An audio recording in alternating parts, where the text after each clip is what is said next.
Kia ora koutou katoa.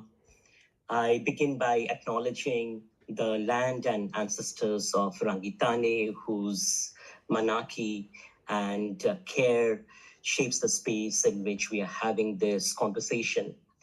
Now, it is my real pleasure to welcome you to the third lecture in the Futures of Applied Communication series. And we are so thrilled to have with us today two of my teachers who have been foundational to my journey as I was sharing with them, Professors Deanna Sellnow and Tim Sellnow.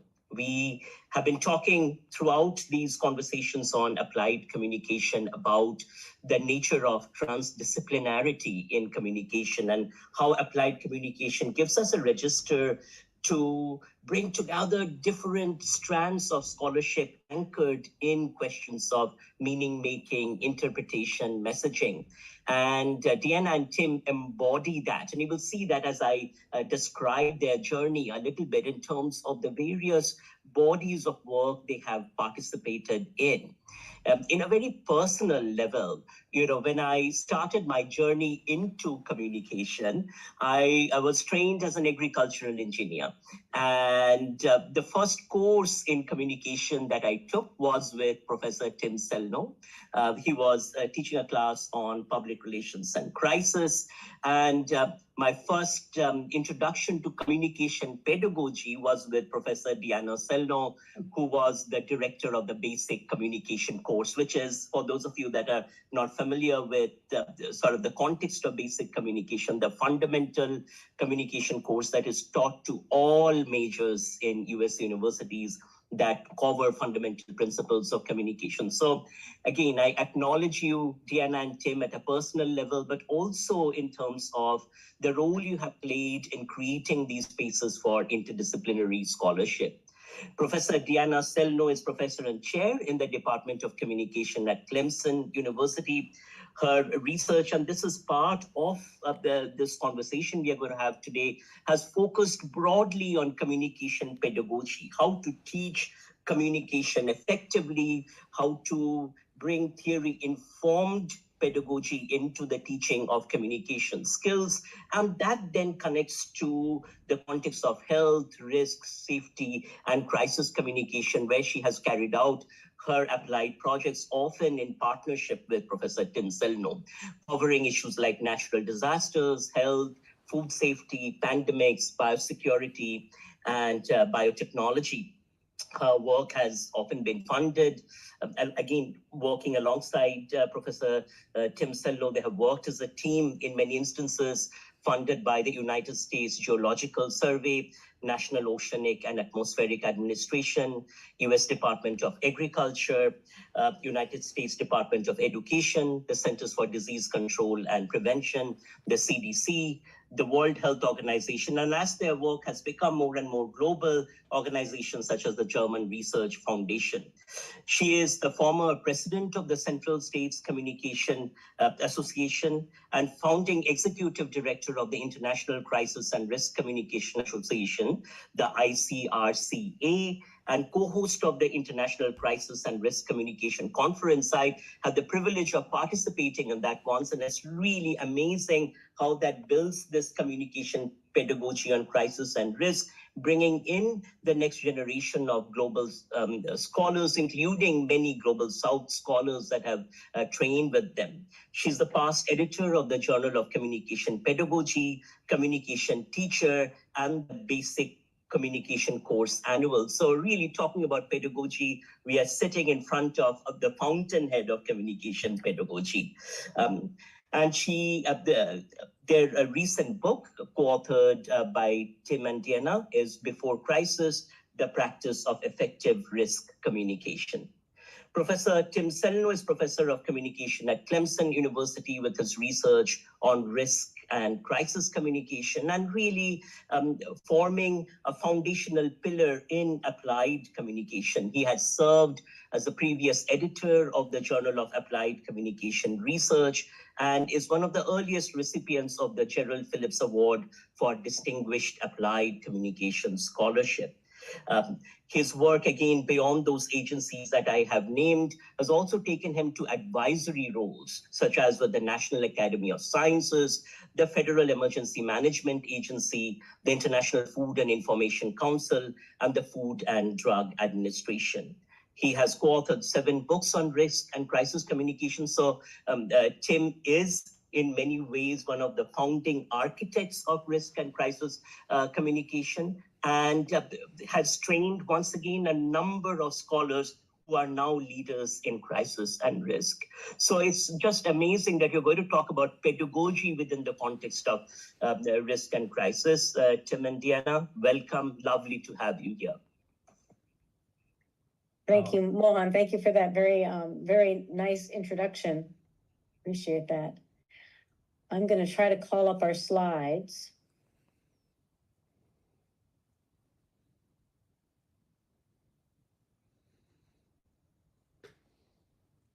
There we go. Did that work? Yes, it is. Okay. So Tim, go ahead. So thank you again, Mohan. We appreciate this opportunity to spread the word. Always happy to talk about applied communication. And we're very excited about the work that we've done together that's melded risk and crisis with instruction and pedagogy. I wanted to take in our first slide.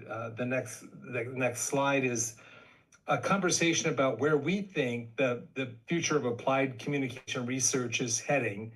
And really, we see 4 major areas, and they match well with what we've done. And that is that we believe that effective applied communication research is engaged.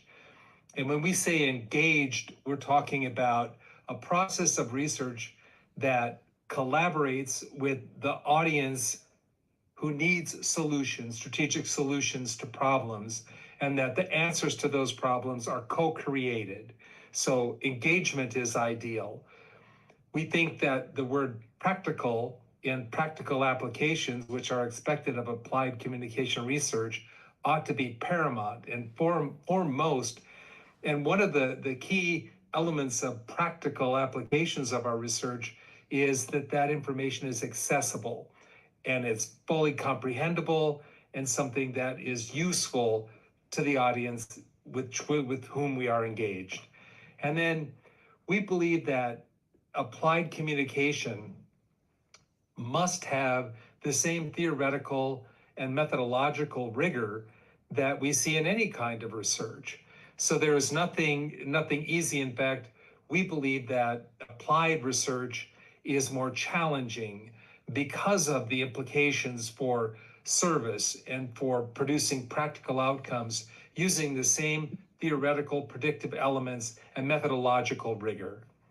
And then finally, our ultimate goal in the work that we do, and we think in much of the applied communication research, is to promote or enhance safety and security, solutions that make the world a more palatable, a better place for those who are working with us, with whom we engage. Deanna? Mm-hmm. So we like to start out by just talking about how we started. About 20 years ago, we really started to work together, pulling together pedagogy and instructional into the risk and crisis communication arena. And so it was, what got us thinking about this is, in the beginning, our goal was we wanted to figure out if there was a way that we could create an effective model for designing risk messages that's based on rigorous, as Tim mentioned already, rigorous, theoretically grounded, empirical research, but still that is easy to use, so the practicing professionals who are in the world trying to communicate risk and safety are able to use it, but that also that empowers the people, the end users, to make informed decisions. We're really focused on trying to help people who are not necessarily the spokespersons and the agencies, but the people working on the ground that are areas of risk and crisis, empowering them to make informed decisions, to mitigate harm, and ultimately to save lives. So that's where we started, and that's always been in the back of our mind, or whenever we're working on anything, this is always what we're thinking about. We truly believe that the things that we do in the ways that we work with communication can actually help save lives. So we just want to give you just a brief overview of why we thought that instructional made sense in a risk and crisis communication context. The first thing that we had to do when we started to do this work together is we had to help people think outside the box, that instructional communication is not limited to what happens in what we think of as traditional classroom settings. Yes, it happens in those classroom settings, but instructional communication when instructing happens in a variety of communication contexts. So that was our first hurdle that we had to overcome. The second one is that risk situations and crisis events know no borders. We had to really help the idea that they aren't limited by time and space. And then in much of the risk and crisis literature at the time was saying that one of the biggest challenges that risk and crisis communication was facing was making information accessible and understandable to highly varied subgroups, which clearly is what instructional communication teachers in the classrooms are trying to do every day on a daily basis. And then the final hurdle we had to overcome was to help people understand that information sharing is not the same as instructional communication, because a lot of what was happening at the time was we need to get, people aren't doing what we want them to do, so we need to give them more instructions. And what the instructions meant was more information. And we had to help overcome that obstacle, that instructional communication has a component of sharing information, but there's more to it than that.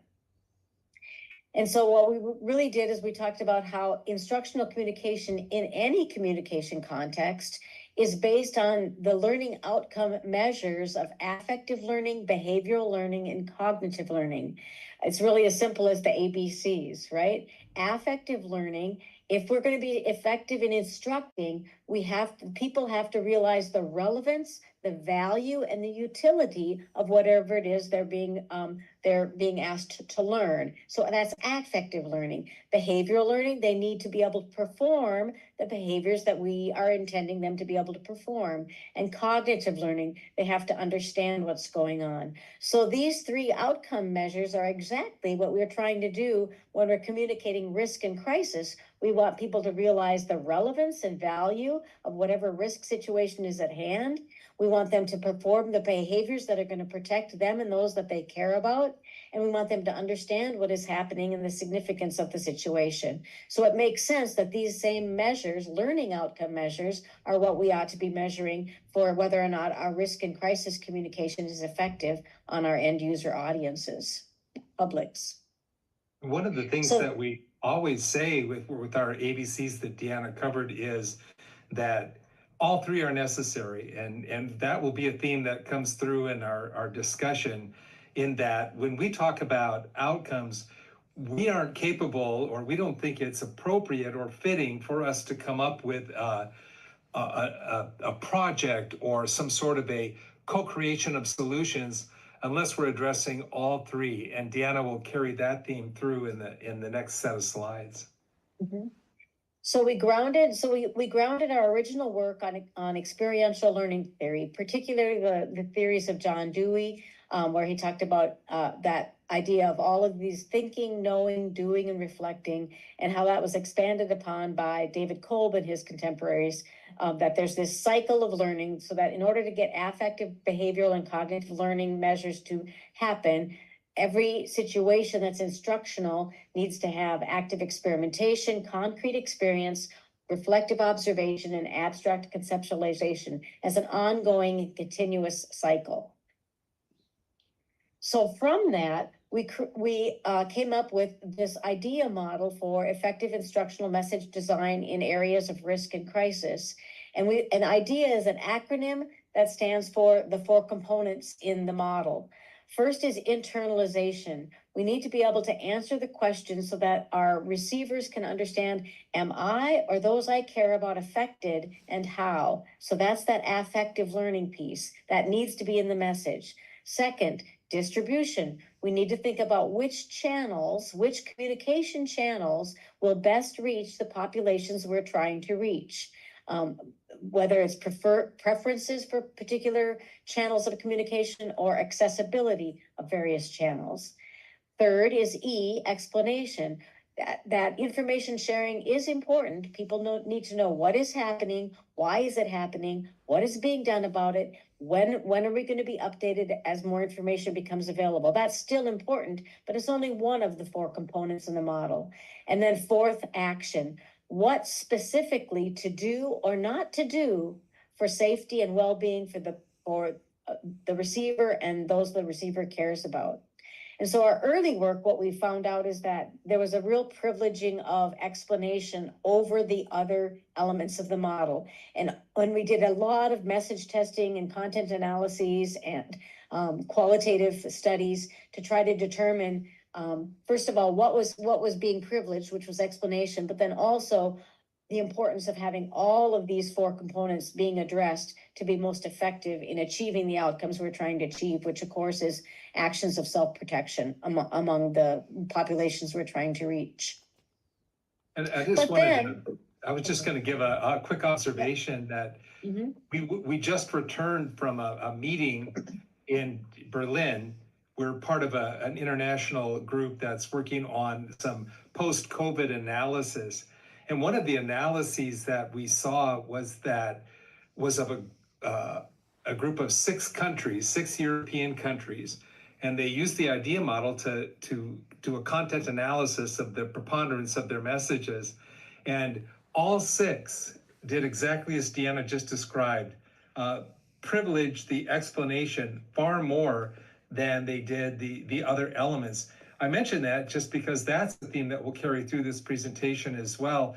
The tendency to emphasize explanation is international. It's not a phenomenon that we've observed only in the US. It's a global phenomenon. Yep. So more recently in our work, we've really, as Tim already alluded to a little bit, is that we really have been looking at, we can no longer look at risk and crisis as community, as geographically bound. The context has to be the global community.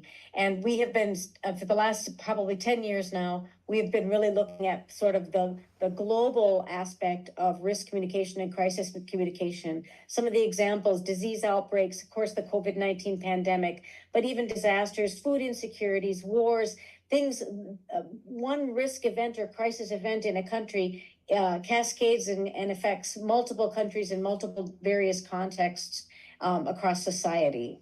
Tim?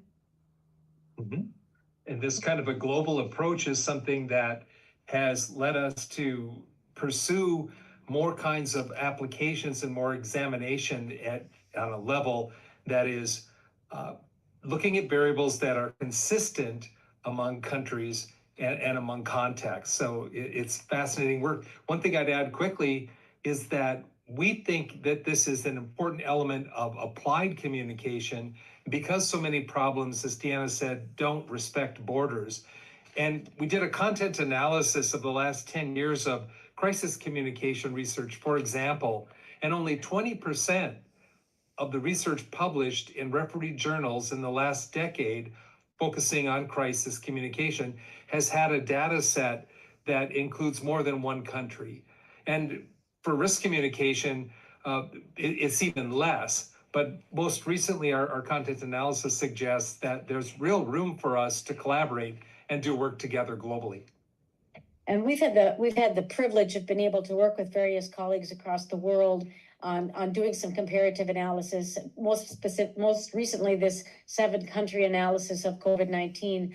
But it's really hard to do, and it's going to be a real challenge to do more of this work. We absolutely believe this is what we must do, but what we discovered is that from country to country, things don't match up, and so we have to figure out ways to make apples and oranges all work together similarly so that we can do the comparative analyses. It's very challenging. It doesn't mean we shouldn't do it, but it's really, really hard work. And that's where the applied communication piece really comes in. We cannot do this work unless we do it together, because we can't understand the perspectives of various people from various groups across the globe unless we are all sitting at the table together working it out. It has to be to be effective. This applied communication has to be a collaborative, co-constructed process. So we realized that the idea model that had been working really well for us really had to be expanded in order to address this global applied communication in a global risk culture. And so what we've been doing, we really relied a lot on Paulo Freire's work with Pedagogy of the Oppressed and some other authors as well, but really about trying to integrate into the idea model this concept of dialogue and co-constructing meaning and decisions in order to actually achieve effective crisis and risk communication in a global context. And we did write a book, Before Crisis, and that's what's on the screen right now, which really encapsulates our work to date about how we've taken the idea model and used it across the global context in risk and crisis communication. So if you're interested in that, we're happy to share it with you. So we moved from internalization, which I already mentioned, am I and those I care about affected and how, distribution, which channels will best reach target audiences, explanation, what is happening, what's being done, and action, what to do or not to do to mitigate risk, harm, and protect. But where we've moved to is this ongoing cycle of co-constructing meaning and decisions, where we say internalization, we can't even get to that piece of relevance and impact until we first build trust through empathy and rhetorical sensitivity, because again, we have to co-construct meaning, but nobody cares about what the relevance we have to say about relevance or impact until we've had this trust building via empathy and rhetorical sensitivity together as a collective. Distribution, we realized that we've moved from one message that's trying to be managed across to all receivers to actually multifaceted sources, medias, and channels to managing competing narratives. In terms of explanation, we've had to move beyond just being credible, accurate, and intelligible, but also to be authentic and transparent, because that trust piece is critical in explanation as well. And in action, beyond being receiver-oriented and specific, we've realized we've really had to focus in on understanding and managing and addressing efficacy, both self-efficacy and collective efficacy with the partnering groups that we're working with.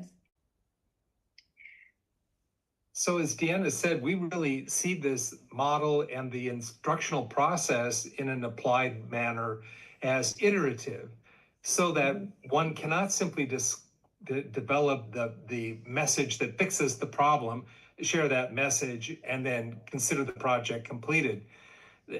Communication rarely works that way, and it most certainly doesn't work that way in an instructional applied research process. So we are constantly evaluating the different audience characteristics so that we can better tailor our messages, developing them to the needs, the preferences, the perceived vulnerability, the shifts in vulnerability that our audience begins to feel. The situation can shift or change and grow more complex over time, as we saw with COVID-19, as we're seeing with different kinds of adaptation or considering continuous changes of bird flu in the United States, something I'll talk about a little bit later. But in terms of those situational variables, we're looking at their risk perceptions. Are they more risk tolerant? Are they beginning to see the risk as more severe? All this is dynamic and something that we're very concerned about. When we think about these message content variables, we're also considering the channels available to us, knowing that as perceived severity goes up, people will tune in to more channels. We try to then talk about different strategies for maintaining consistent sharing of information, not a single spokesperson or not the same person talking all of the time. We'll talk a little bit more about that in a minute, but really talking about a consistent approach and accurate application of information. Mhm. So we talk about the content from an internalization and explanation standpoint. Our strategy is to follow through on that internalization process in a way that we're able to build trust, as Deanna has said, and be engaged in empathetic listening so that we're able to come up with those exemplars, those examples, those issues that are of primary importance to the people that we're talking to. And most importantly, we're really trying to build that relevance as a motivational aspect so people fully understand their impact that they're facing. For explanation, we're talking about getting beyond simply talk, to where people are simply sharing information, feeling that that's their sole responsibility. That process becomes what we would describe as banal or very, very basic, unappealing. It lacks intelligible translation. It's absence of dialogue. We're talking about building that kind of engagement. We're talking about co-construction, really reaching the level where people are looking at a risk or looking at a challenge and participating in their own solutions. So listening becomes primary so that we're able to move beyond simply providing information, but we're getting to that instructional level, those kinds of breaking points that Deanna talked about, where we see true learning, that we can go in and look at our affective, cognitive, and behavioral learning and assess it and see the extent to which individuals are comprehending that information and they're able to put it to use or action, those behavioral elements which are observable and are something that we're constantly monitoring to understand when we're able to foster the most self-beneficial actions and when we have problems, when we're losing ground in that area. Mhm. And then finally, we're very concerned in distribution about understanding the channels available, but not just the channels that to which people have access. We want to know the kind of channels that they're truly using, that they value, that they trust, that are convenient for them. So we're looking at not just access, but we're looking for perceived credibility and richness of that channel. To what extent then can we get the kind of information to people that they need so that they can receive it, internalize it, comprehend it? And of course, we're always on all the slides intentionally most concerned then that we are able to foster the kind of actions that are self-protective and increase their safety and security. Mhm. So what we want to do, what we would like to do right now is we'd like to tell you a little bit of a story of something that kind of humanize each of these aspects of the idea model in terms of how we've used them in an applied context and how it's enriched the way we understand applied communication research and risk and crisis in a global context. So we'll start with internalization. And we had the opportunity to visit the Bududa district of Uganda. The Bududa district is over on the eastern side of Uganda by Kenya, and it's in Mount Elgon, which is a inactive volcano. So it's very, very rich mountain where they grow 5 crops a year. It's very fertile ground. And but it's very dangerous. It's very prone to mudslides. And so there's been it's gotten more and more with some of the climate change. The mudslides are getting more dramatic and happening more often, more severe. And so the government had asked us and our colleagues, Angela Napakal and Anne Magunga from Uganda Christian University, to see if we could come visit with the farmers and their families on Mount Elgon in the Bududa district to convince them to take some land that the government was willing to give them about 100 miles. Well, how much miles is kilometers? 100 kilometers away from the mountain, where they would give them a place to live and farm land to farm. And the people on the mountainside did not want to do that.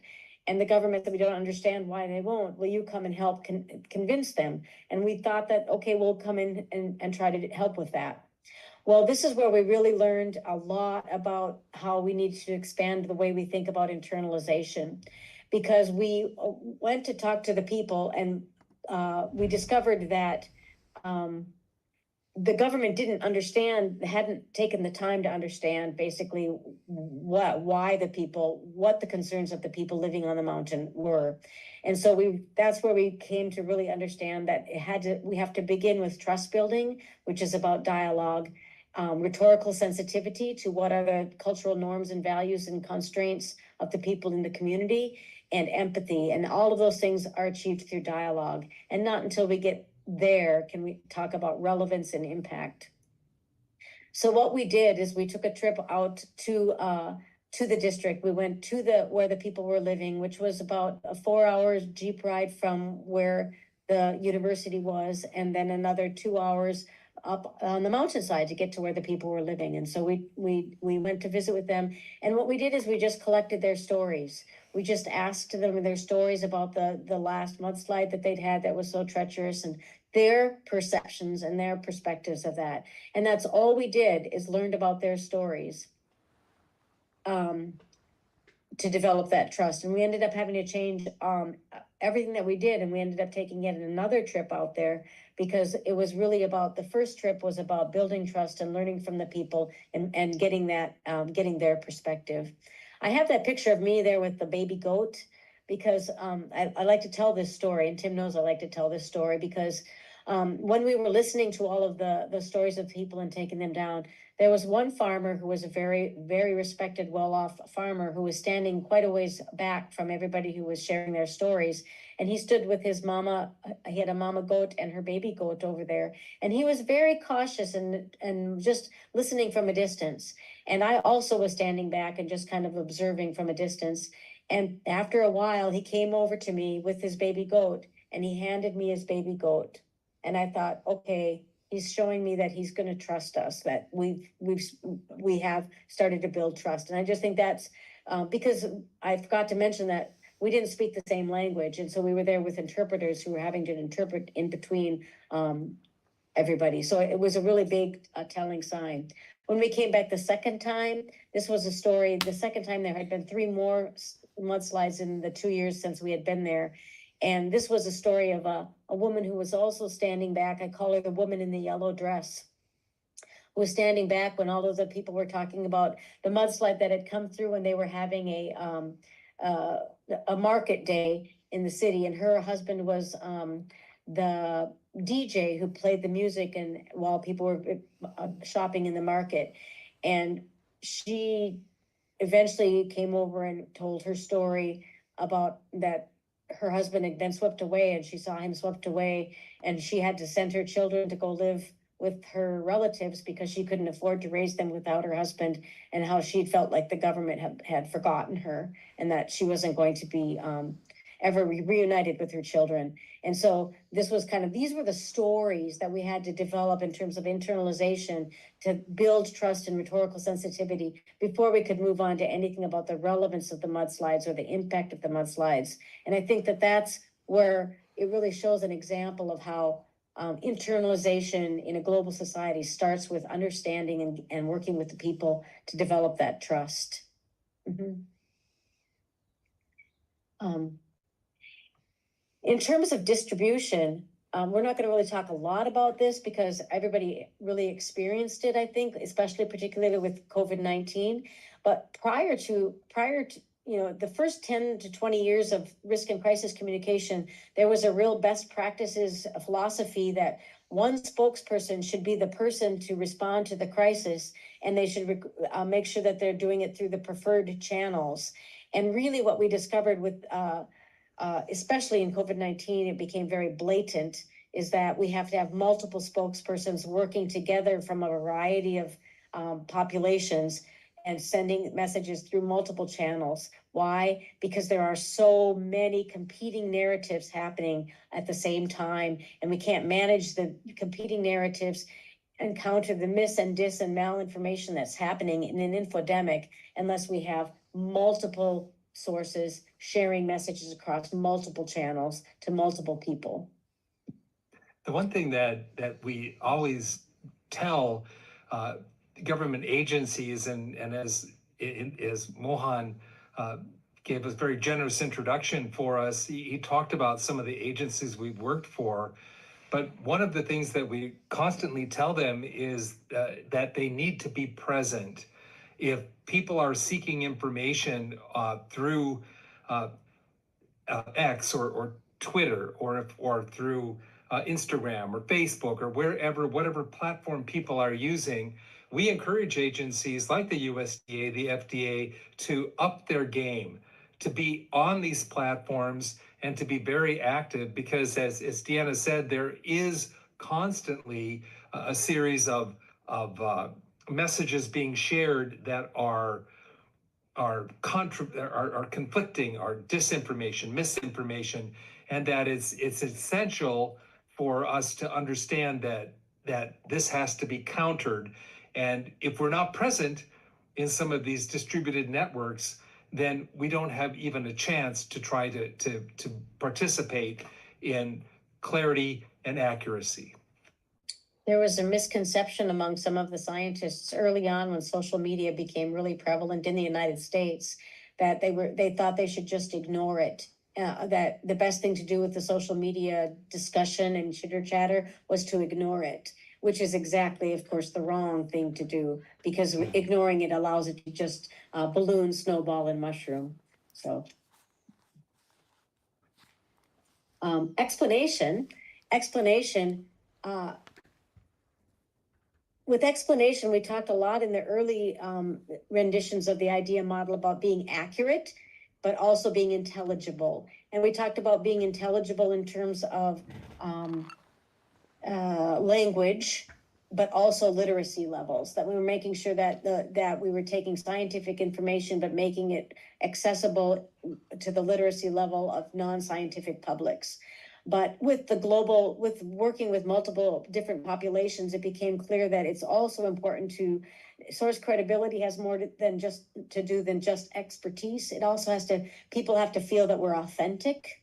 We have to be able to present ourselves as authentic, and that accuracy and intelligibility are important, but also transparency. If we aren't transparent about what we know and what we don't know and what we're still learning and how we're learning it, then people see our new information as it comes along as us changing our minds, and that we're saying something different than we said before, and we actually lose credibility because they see it as us not having told them the truth in the beginning, because now we're saying something different now. So transparency throughout the process is particularly important. I have these pictures up. We have these pictures up here because we just finished a big study with the female agricultural migrant workers in Central Florida, and it really shone a light on the challenge of intelligibility. The migrant workers, we wanted to study health risk behaviors and health risk understanding among the female agricultural workers in Central Florida, and Sophia, who's in the upper left-hand corner of the picture there, is a native Spanish speaker who comes from Venezuela and was going to do all the interviews in Spanish, and it was going to be able to make sure that everything was happening in Spanish. So we thought we were going to be able to cover that base. We spent 2 years building trust by going out into the fields and working in the fields, just doing things with the migrant community to build that trust. We didn't even get to the point of collecting any data for 2 full years. At the point at which Sophia did go out to do the interviews, what we discovered is that half of the women, none of them spoke English as a native language, only half of them spoke Spanish. Half of them spoke indigenous languages from Mexico, various parts of Mexico where they were from.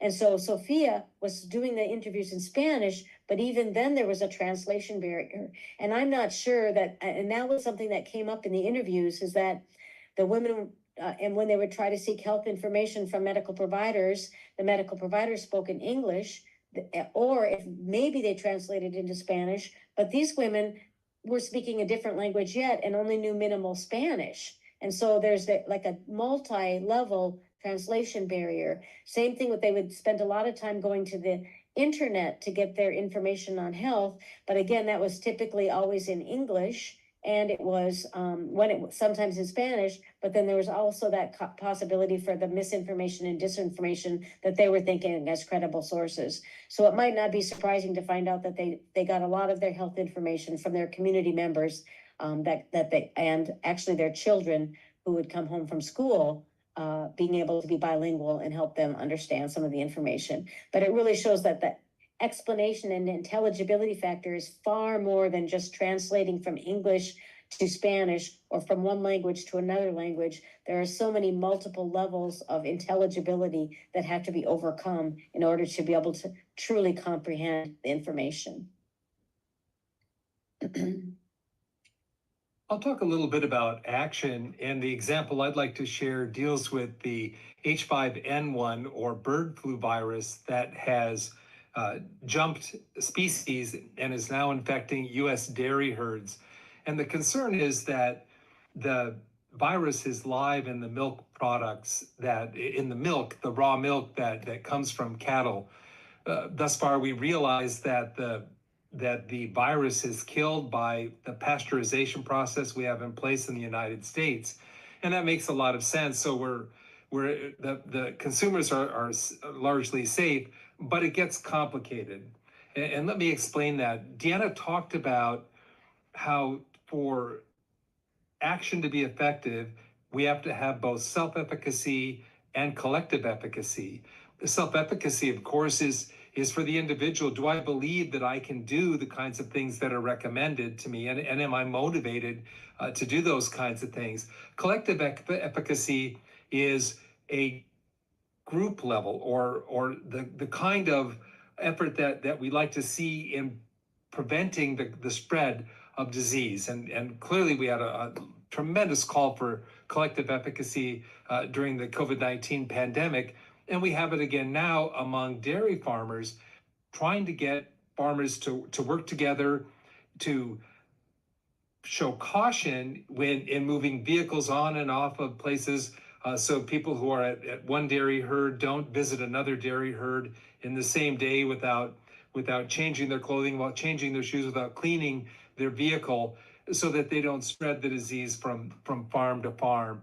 So we're making some headway in the kind of messages that we're developing. We have a National Science Foundation grant where we're working with people, collecting information, developing that into messages for biosecurity among farmers.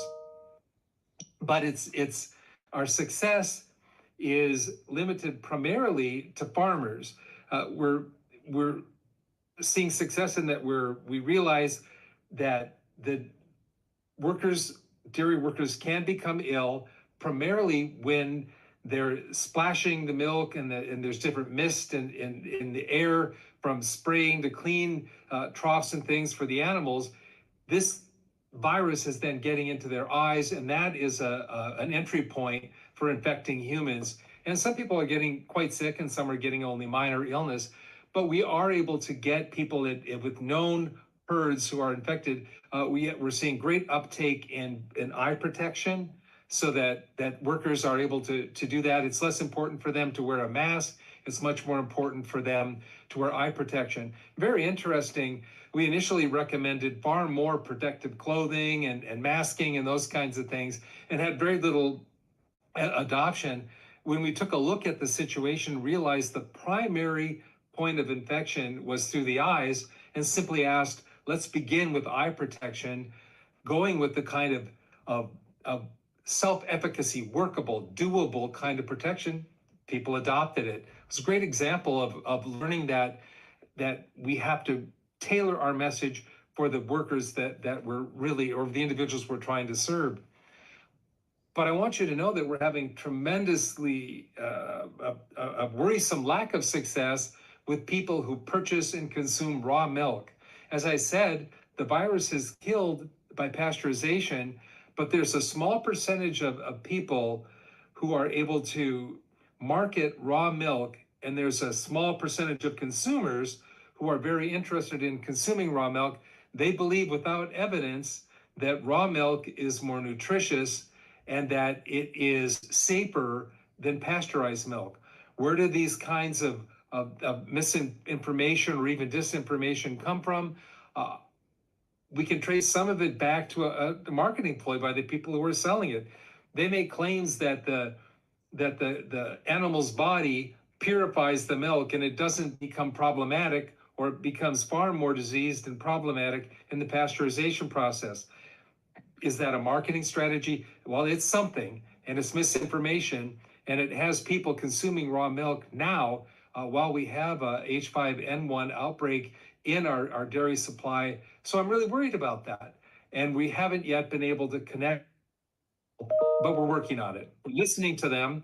We're finding out why they believe what they believe, and we're trying to help them understand how we can at least induce some level of pasteurization into the process to make them safer. But all we can do right now is listen, because our information is really being rejected. And then finally, there's some disinformation too, that the whole H5N1 in dairy herds is a government plot, a conspiracy, simply to try to market another vaccine. How do I know this is happening? We have a social media listening center that operates on our campus, and we're listening to social media and doing computational analysis of large bodies of data. And we realize that this is the kind of message that is being circulated at a great rate. And of course, things like this are always more prevalent in presidential election years in the United States. So we have our hands full. We have a challenge. We've had some success with farmers, and we've had some really problematic results in trying to communicate with people who consume raw milk. Deanna? So when we develop a theory, the first thing we do is it's conceptualized, and then we need to do a lot of testing to see if it has explanatory power.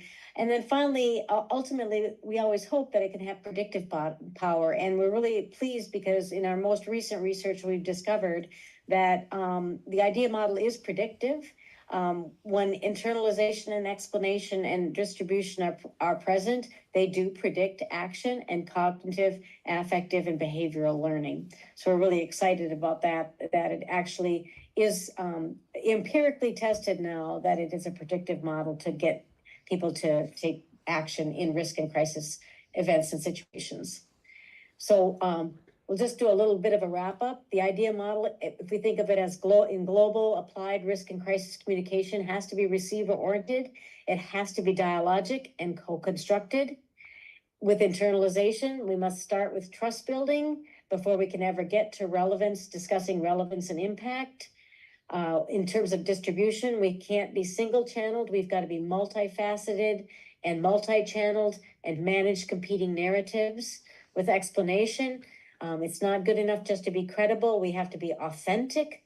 Besides just experts, and besides accuracy and intelligibility, we also have to be transparent about what we know, what we do know, and what we're working to find out. And action, not just receiver oriented, but efficacy for the various populations that we're working with.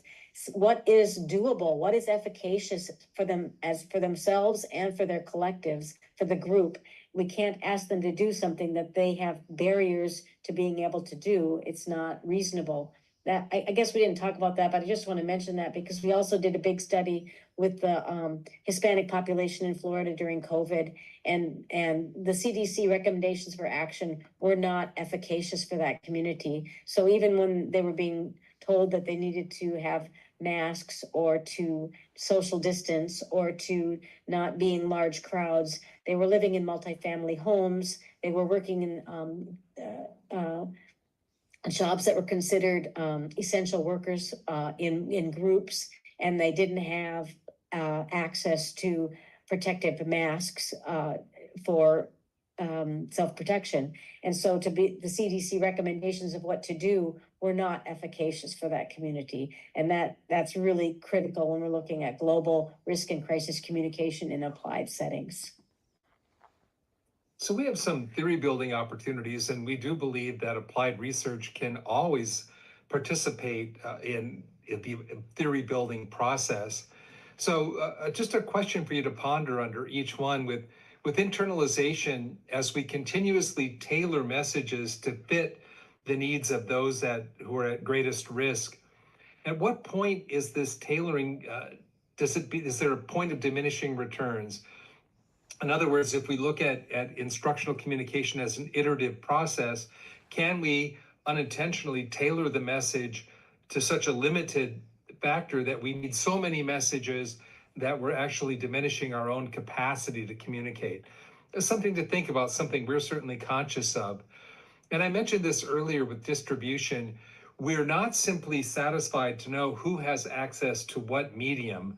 We want to think also about the richness or the impact that we can produce with that medium. In other words, can people get sufficient information? Can they have access to it on a regular basis for a length of time needed to learn what is needed to learn? So we really want to understand better that balance between access and impact, and not fall victim to the temptation to simply say, well, they had access. We want to understand the kind of impact that channel has on their decision making. And then this whole international tendency to focus on explanation. There's some sort of comfort in many of the subject matter experts in knowing that they shared the information, but as we talked about, we need to have that both affective and behavioral learning are paramount as well, not simply explanation.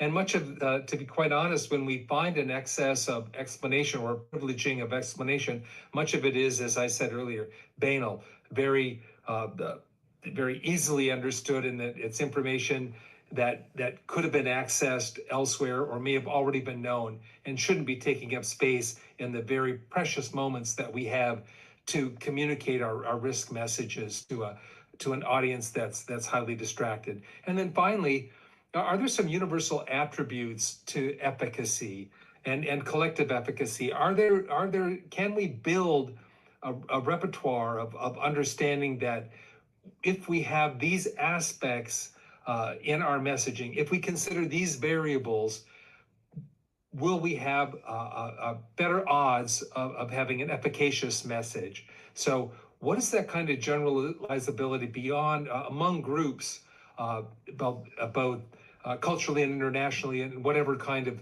of sub-audience we look at? What are the generalizable aspects? Mm-hmm.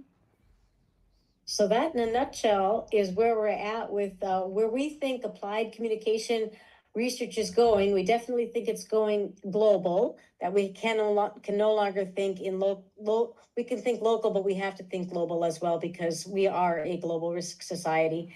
So we believe that, and we believe that it has to be dialogic and co-constructed to really create any kind of meaningful understanding, impact, and action. Kiora, thank you so much for that wonderful, wonderful presentation, and really you gave us so much to think through. I invite our audience to raise your hand. If you have any questions, you can also type it in the text, and I will call upon you once you raise your hand. The raise hand button is at the bottom of your screen. Also, with our Facebook and YouTube audience, please feel free to post your comments there, and I will read those out to the speakers. Mahbub. Thank you very much for your nice presentation on disaster risk communication. At first, I am showing my gratitude to both of you, Deanna and team, as you are the teacher of my teacher. Professor Mohandat is my direct teacher. So I would like to know more about the idea model. Basically, I want to know about the distribution part. I am originally from Bangladesh, and you know Bangladesh is a disaster-prone country. And if we think about the various channel, so we think radio, TV, always try to give messages during any disaster like cyclone or flash flood. Mm-hmm. But during cyclone or flood time, it is very difficult to reach the target audience, as the people are generally cut off from the power or electricity. And nowadays, people do not have radio sets or do not watch television. Rather, they are totally dependent on mobile phone.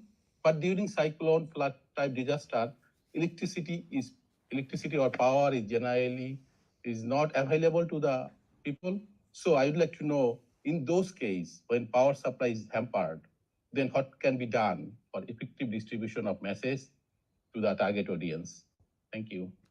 Can I start, Tim? And one thing that we have discovered is that the cell phone has become a really important channel, especially in times when electricity goes down or whatever. Yeah. So we really have to rely on that as one of the multiple sources that we're using for distribution. But one interesting thing that we found out when we worked in the Uganda project was that the cell phones, everybody didn't have access to charge their cell phones, and so the cell phones wouldn't be charged. And so they actually found that for them, distribution of messages for the flash flooding mudslides was better to go back to things that had been done in the past, which was drums that could echo through the mountains, and a drum sound that everybody would know that there is a mudslide that's happening. And so we have to really be consistent to the multiple channels, because radio and TV and there might not work, but even cell phones might not work if they can't charge them up. So we have to be thinking about multiple channels beyond those legacy ones. So that's a really good question. I just wanted to mention that story about that speaks to that exact point. Mm-hmm. Yeah, thank you. And that's a great story, and I'm glad you shared that. I also feel like I get carried away with trying to make sure that I'm talking about all of the new media and all of the new channels of access, and I forget that milling when the rains start is a very common practice. And it's been written about for decades. And milling is simply suggesting that when risk is apparent, people talk to each other and they talk to their interpersonal networks. And if we can move enough people to spread information and to get into these networks and simply share a message, they will spread efficiently and accurately within this kind of face-to-face conversational interpersonal exchange. So I think a lot of us, just as Deanna talked about the drums, I think a lot of times, even with hurricane warnings, even in Clemson here, we just had a hurricane come through. Much of the communication and the way we're learning and spreading things through neighborhoods is face-to-face interpersonal talking. So very important. And those networks that exist, those face-to-face interpersonal networks that exist prior to a crisis, are exceptionally valuable in those times of danger. Mm-hmm. Thank you. Thank you.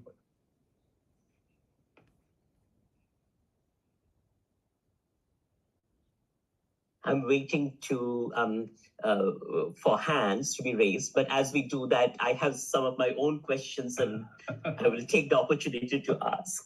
I love this point that Mahbub, you articulated, really about communicative resources or infrastructures and how these are structurally constituted. So in terms of who has and does not have access. And I think, Deanna, your sharing of that example really gets at that.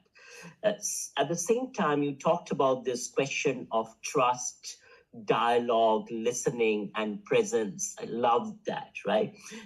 Here's my question. When we think about, our own work in indigenous contexts amidst COVID, one of the things that we saw continually is mistrust of state-based crisis and risk information structures because of the history of the settler colonial project. So that mistrust is built into the nature of settler colonialism itself. So when, for instance, you see mistrust of vaccination, that is situated in relationship to a long, in the US context, you think Tuskegee, right? But you think the broader history of the ways in which vaccination itself has worked alongside the colonial instrument to produce marginalizing effects. So I suppose, the question there is that how can one then work through that dialogue piece, particularly to address the upstream determinants of risk and crisis. So in Mahbub's example, one might say that, the flooding that one sees in Bangladesh with the Podda River and the embankments falling is a product of climate injustice, where, the global south, and particularly the margins of the global south, are bearing now disproportionately the effects of these processes of climate change that are produced by upstream neoliberal processes of capitalist globalization. So would love to hear your thoughts on that. Yes.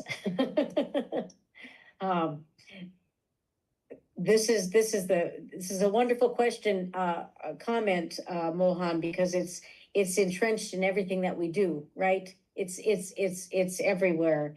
I can't help but think when you mentioned the COVID-19, there was a huge mistrust of the authoritarian experts by the African American community in the United States because of the long history of what had been, how they had been treated as in terms of vaccinations, right? Experiments.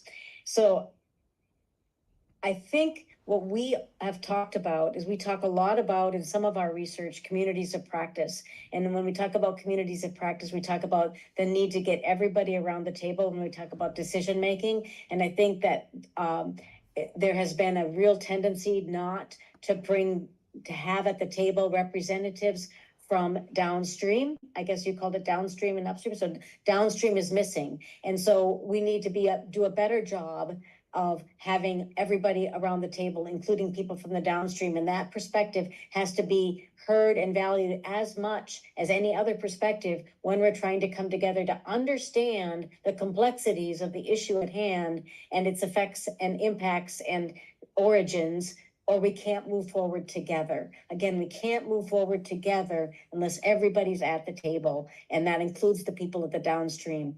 We had the opportunity to work with the International Food Information Council on a wonderful project that I think spanned 3 years, where we went to various countries in developing economies, and we were talking about agricultural biotechnology, and we had government officials, food scientists, journalists, and farmers around the table. And who are the most important people that were sharing their opinions and perceptions were the farmers, which would be the downstream in that situation. And that's the kind of thing that we have been overlooking and ignoring too long.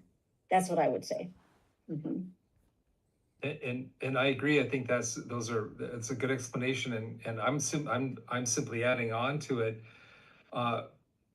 Much of the funded work that I've done is to try to help solve problems with the spread of diseases in agriculture. It threatens food security and the livelihood of farmers, and not on all levels. But I think this relates to what Mohan was talking about, is that there's a tendency to favor or prioritize corporate farms, so that in fact some of these diseases would be far less likely to spread if we didn't have thousands of animals in one location, if we had multiple farms as we've had in the past.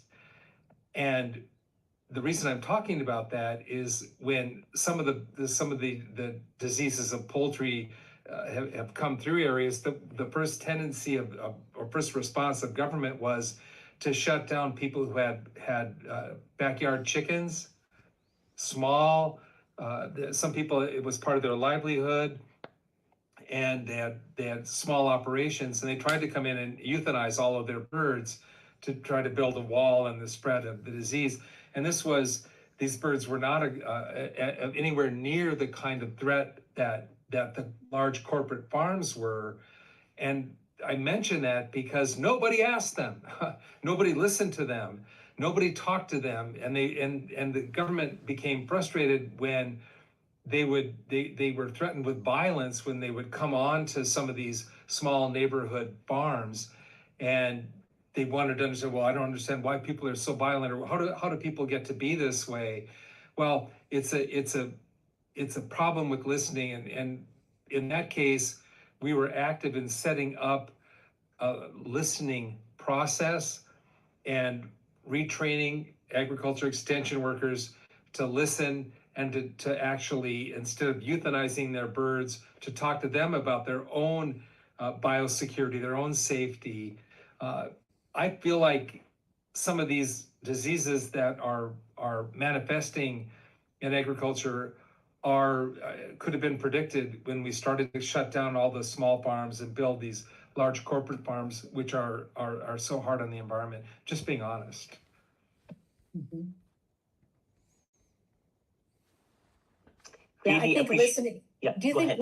I think listening is at the root of so much of all of this. Is that the world, the progressive world, whatever that is, has gradually listened less and less, right? And I think probably the most important thing we could do is start every conversation with listening.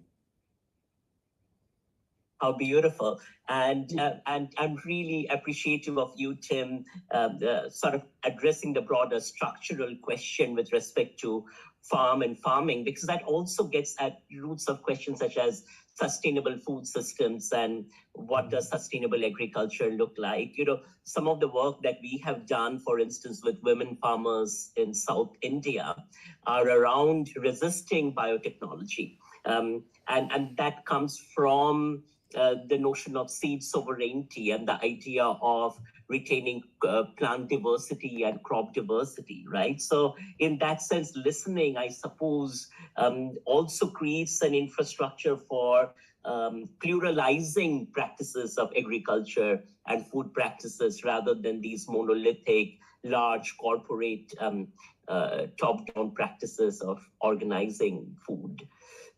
And I just want to say that what you just described at the very end, that monolithic group of prioritizing or limiting what options are available to farmers and seeds and whatnot terrifies me.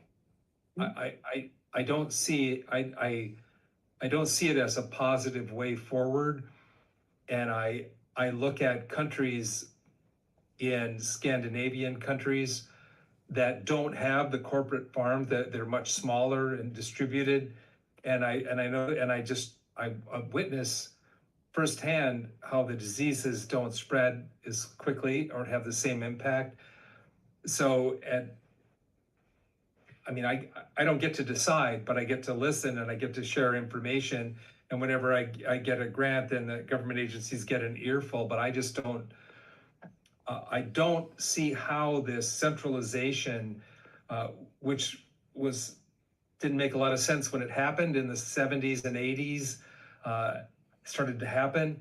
And I don't think it's sustainable. And you know, I guess in the human system now we are talking about antibiotic resistance in such large scale that we are seeing across the global south. That is a similar kind of manifestation to these processes of large scale centralization. I love, Deanna, what you said then in terms of really how that window has become smaller and smaller, right? In terms of who we listen to, how we listen, and how do we open that up. It's just a beautiful approach, you know, when you center with your idea model these diverse anchors and entry points, you know. I just wanted to read out a point from Ange, and then Doug, you came on screen, so feel free to jump in with your question. Anne just said, great question, Mahbub. Same issue here in Aotearoa. So this again points to your idea of the global scope of this, with lack of power during the HP cyclone. So social media was not an effective channel. My family in HP were oblivious to what was happening.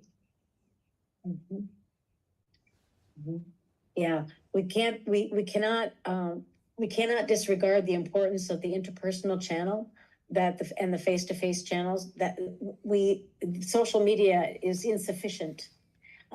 We really talk about privileging explanation. for about 5 or 6 years there, we were privileging Twitter just because we were able to, as researchers, get a hold of that data. Oh, talk about the cart pushing the horse or whatever, right? I mean, yeah. And so we were trying to make I would read articles that would rationalize why this Twitter data was representing all the people out there and it's like, but only 10% of the population uses Twitter or has access to Twitter. It's not representative of the population at all. And so I think that that's one of the things that we've really learned in our research is that we cannot discount or ignore that interpersonal channel. The migrant workers in Central Florida, the channels in their churches and the nonprofit agencies in that community that they trust are extremely important for how they were getting their information during Hurricane Helene just now, right? It's critical. Yeah.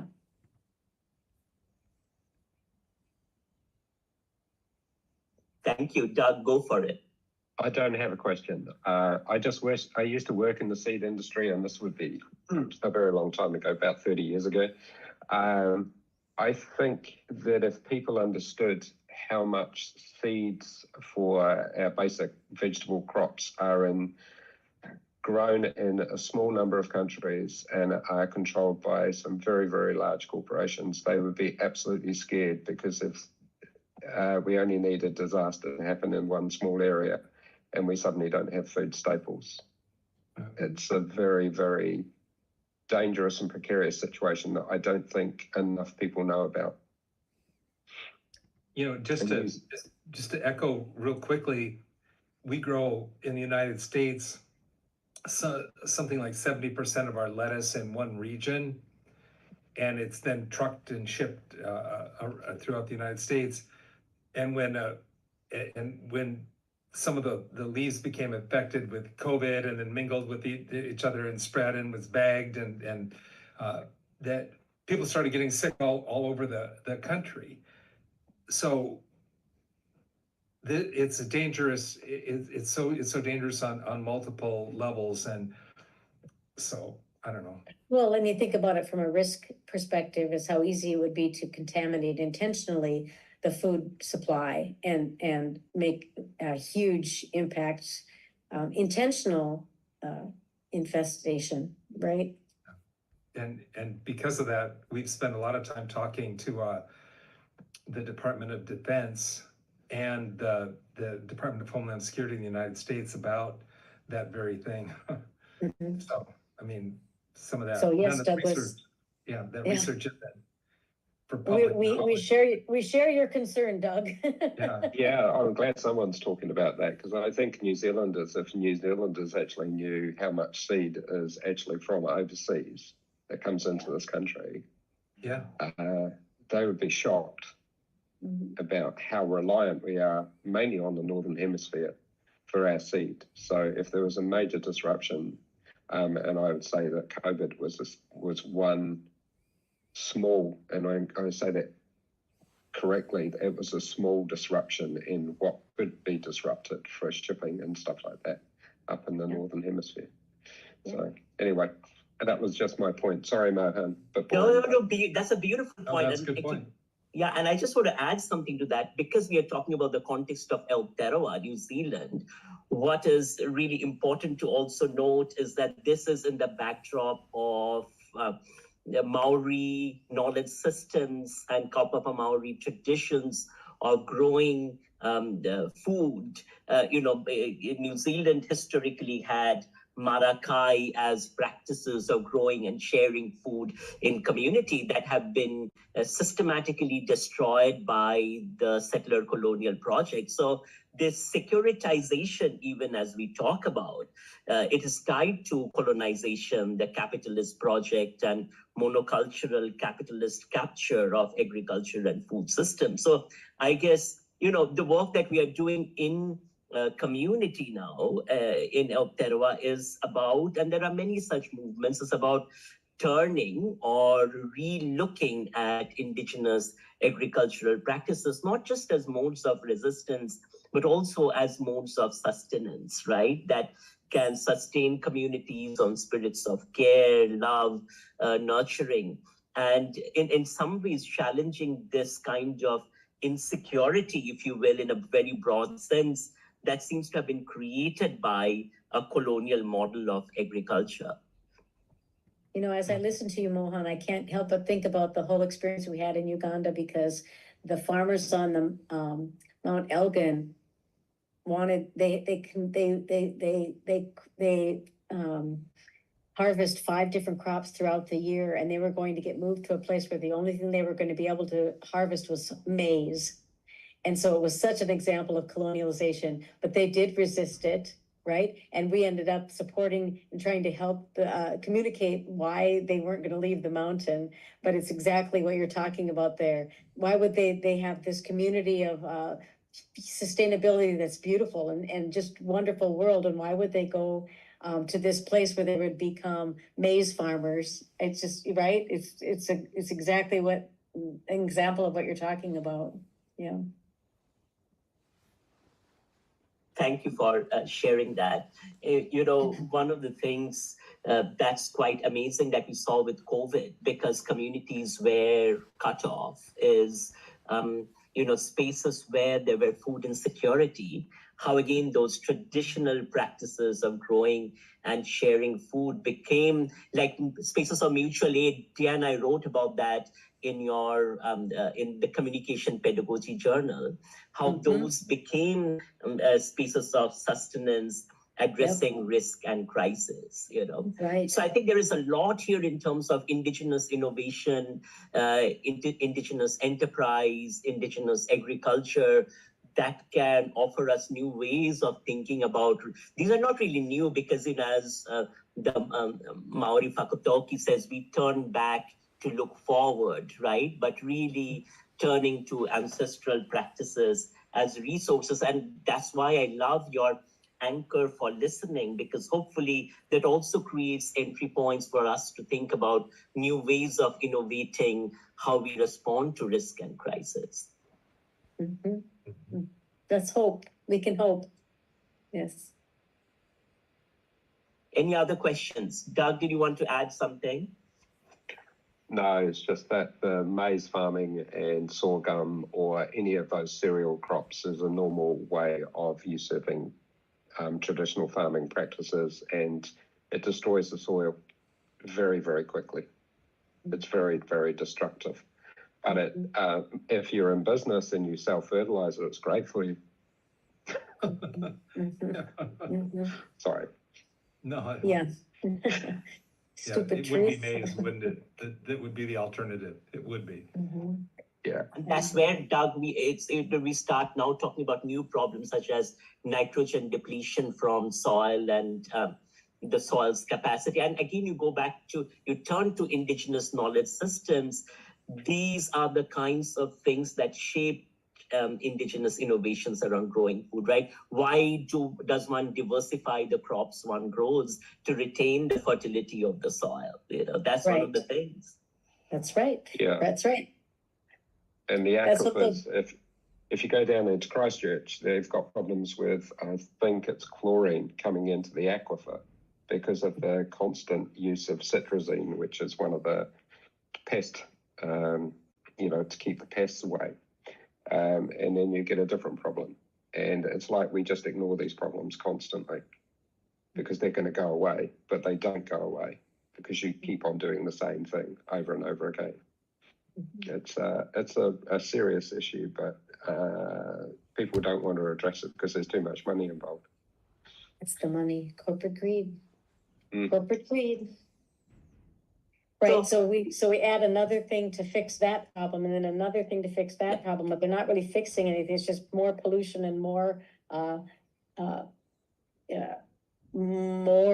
depletion of the natural resources, right? Yeah. I do think so. I had one question. Go ahead. Sorry, go ahead, Tim. No, I'm just going to say, organic farming is something that has that unanticipated benefit of preserving land, of keeping these sort of disparate farms, smaller farms active and alive, and replenishing soil naturally. So it's not just organic farming is sure it's a way to have healthier food perhaps that costs more or it gives an alternate lifestyle to people, but it's also preserving really important acreage. So and the ecosystem. Yeah. I wanted to turn a little bit as we are at 11:22, so we have about 7 or 8 minutes as we wrap up. I wanted to turn to your emphasis on theory and practice. So one thing that is very clear throughout the presentation is how theory is at the heart of how you are engaged in these very practical pieces of work. And in fact, you said that this work has to be theory informed for it to be effective.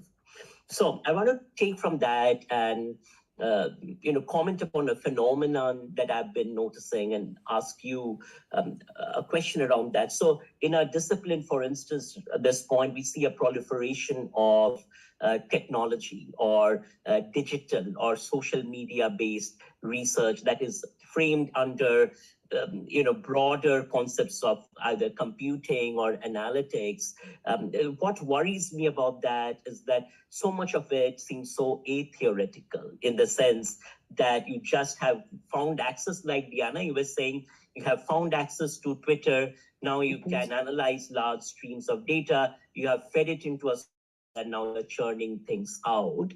But there is no really understanding of exactly what you're saying, that how many people are actually using Twitter amidst crisis. Because when you were to ask that question, that would fundamentally change how you're running your design and your analysis, and that you would have to move way beyond Twitter to looking at the broader communication ecosystem, of which maybe Twitter is a small part, right? You have to look at all the different channels and analyze them.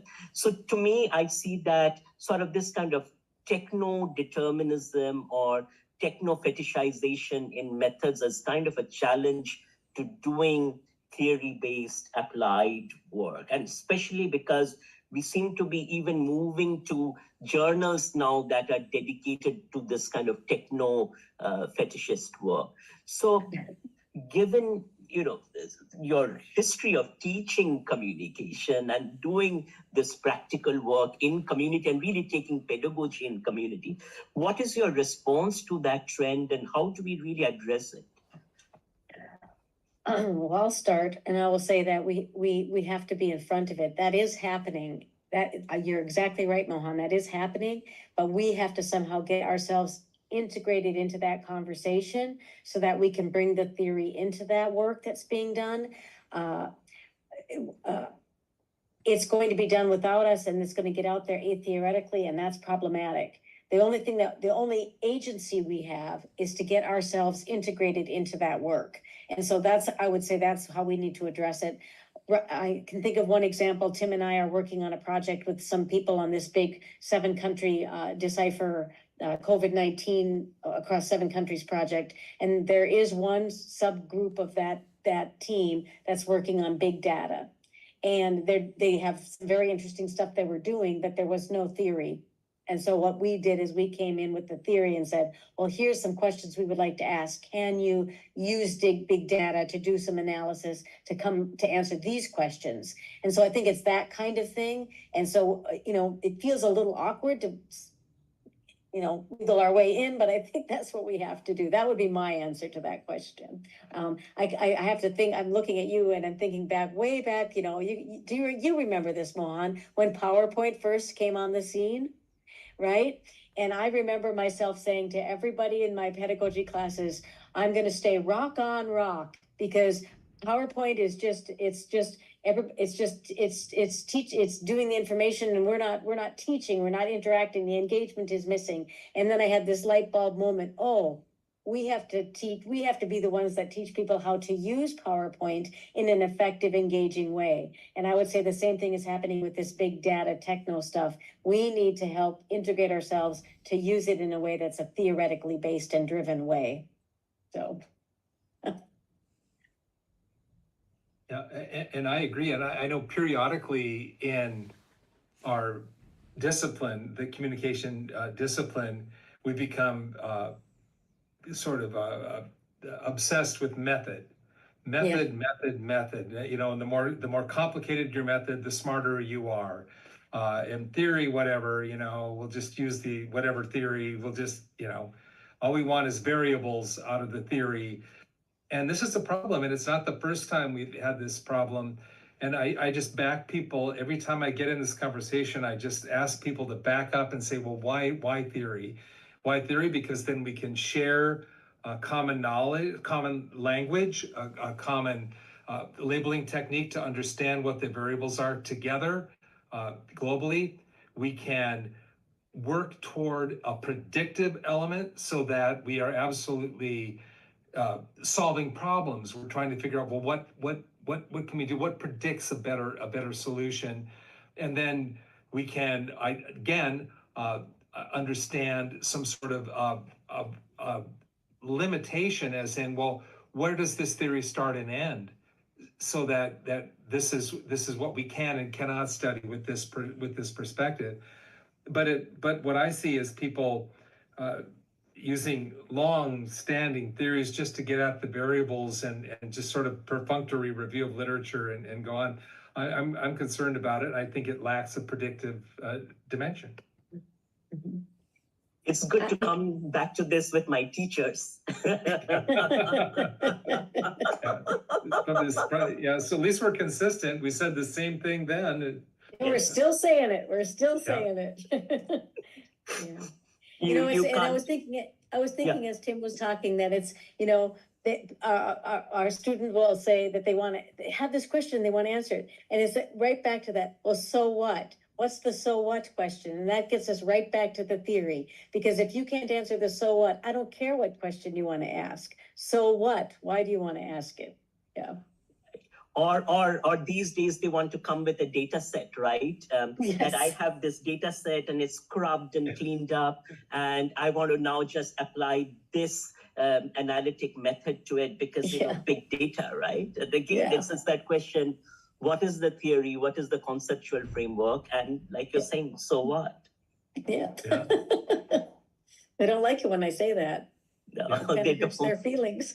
How will this continue the conversation? You know, I know that Sean, you know, we are wrapping up. Sean just jumped into the screen and then disappeared. And Sean is a colleague in media studies, and we have been having this conversation quite a bit about the nature of theory and method and this method centrism. Sean, did you want to add anything? Kia ora. Sorry, Timothy and Deanna, I was teaching a class and I just got out a bit late, so I've missed most of the session.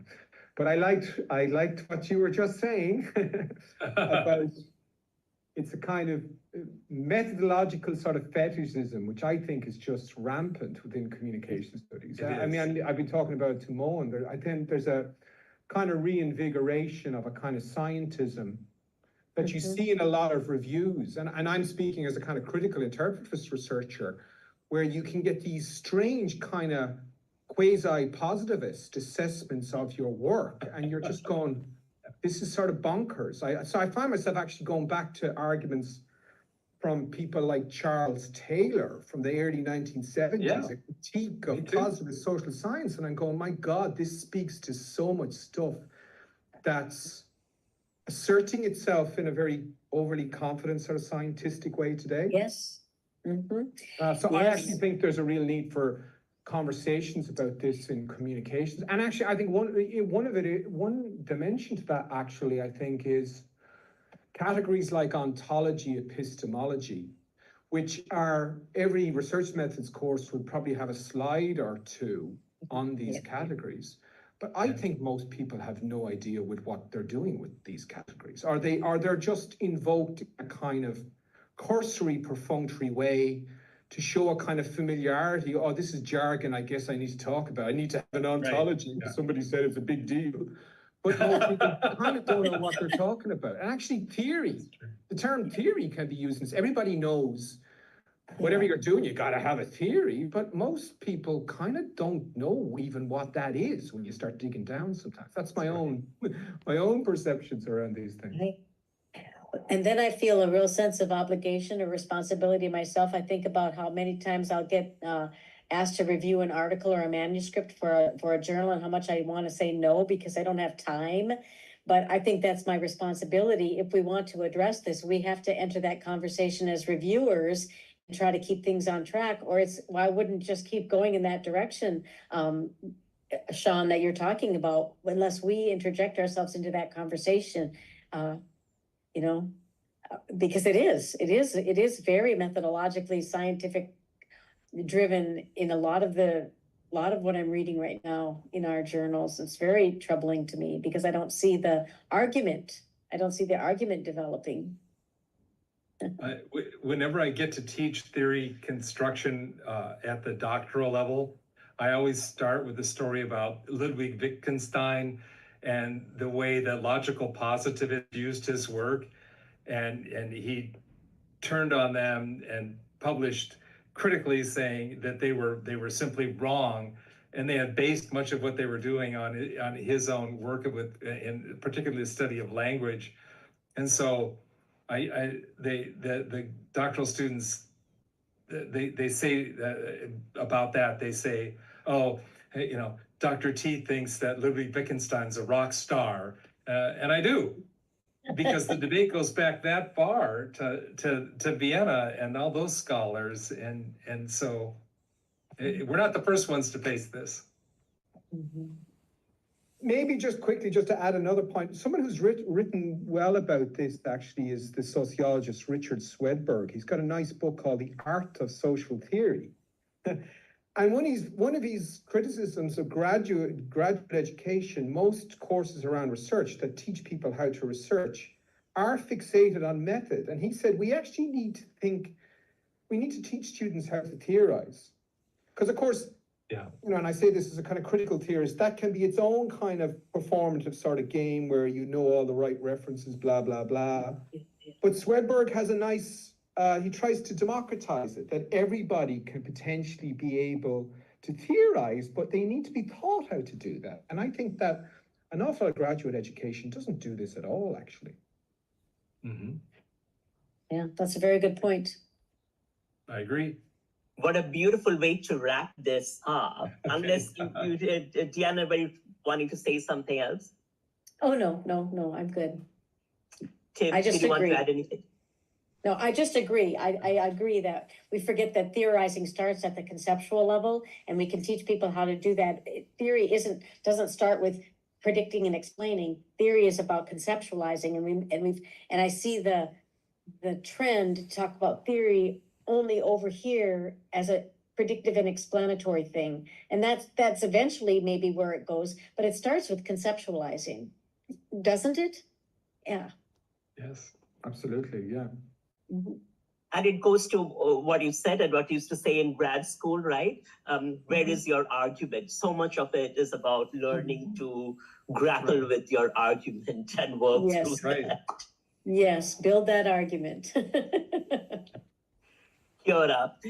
It's such a lovely way to wrap up this conversation on the futures of applied communication, attending to the role of theory and theory building. And it highlights, hopefully for you, how important it is to place theory at the center as we think about problem solving. And Tim and Deanna beautifully elucidated through their work of practice, engaging in diverse communities across the globe, how turning and returning to theory becomes a rejuvenating space for how we think of problem solving. So thank you so much, Tim. Thank you so much, Deanna. It's been a pleasure to have you with us. Thank you very much for having us. To see you and your colleagues, Mohan. Yeah, very fun. Enjoyed it very much. Thank you. Thank you.